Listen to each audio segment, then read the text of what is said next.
couleurs de Radio-Canada.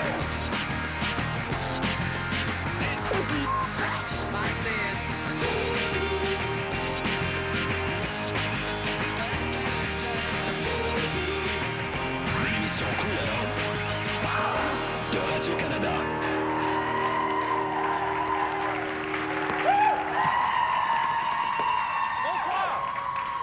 Bonsoir, mesdames, messieurs, ici Laurent Paquin. Bienvenue à une émission couleur de Radio-Canada. Bonsoir! Good! Parle-moi de ça. L'animateur de foule fait une maudite bonne chose. Merci, Joël. Ah, vous savez, à l'émission, hein, on est toujours au fait de ce qui se passe dans l'actualité. On se fait toujours un plaisir de vous faire un résumé. Donc, ça représente pour vous une économie de temps et d'argent, évidemment. Donc, voici, mesdames, messieurs, les nouvelles couleurs de Radio-Canada.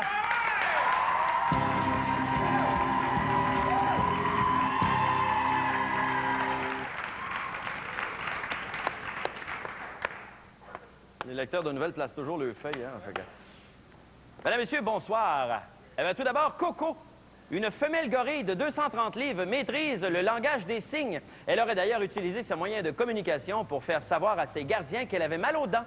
Une nouvelle qui n'est pas sans impressionner la communauté scientifique, qui n'arrive toujours pas à faire parler correctement les frères Hilton.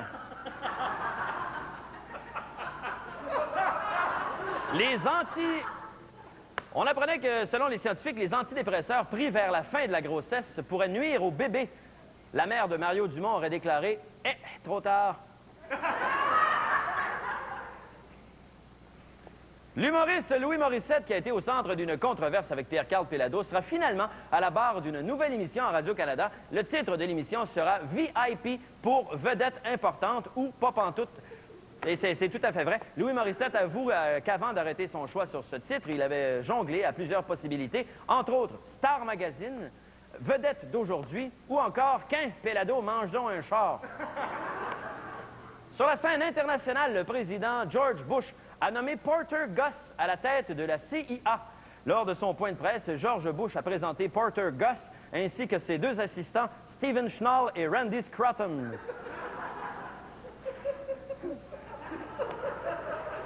Pour la première fois depuis 10 ans, on dénote actuellement une diminution de la consommation de tabac chez les jeunes. Santé Canada affirme que tout cela est très encourageant. Il semblerait, selon eux, que les jeunes délaissent le tabac pour le bricolage. En effet, on vend de moins en moins de cigarettes, mais de plus en plus de colle forte et de solvants à peinture. 4 couples ontariens se partagent actuellement près de 15 millions de dollars gagnés à la 649.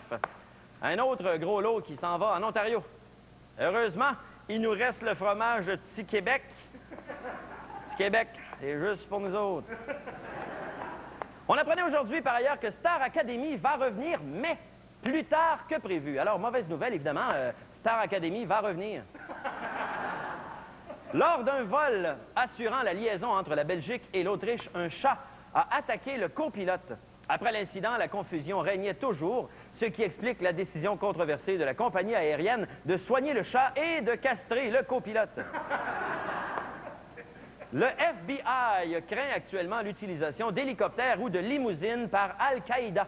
Parmi les autres véhicules potentiellement dangereux, le FBI a fourni les listes suivantes. Les voitures de taxi, les camions à vidange, les Toyota Tercel rouge, les bicyclettes, les skateboards et les Swim-Aid.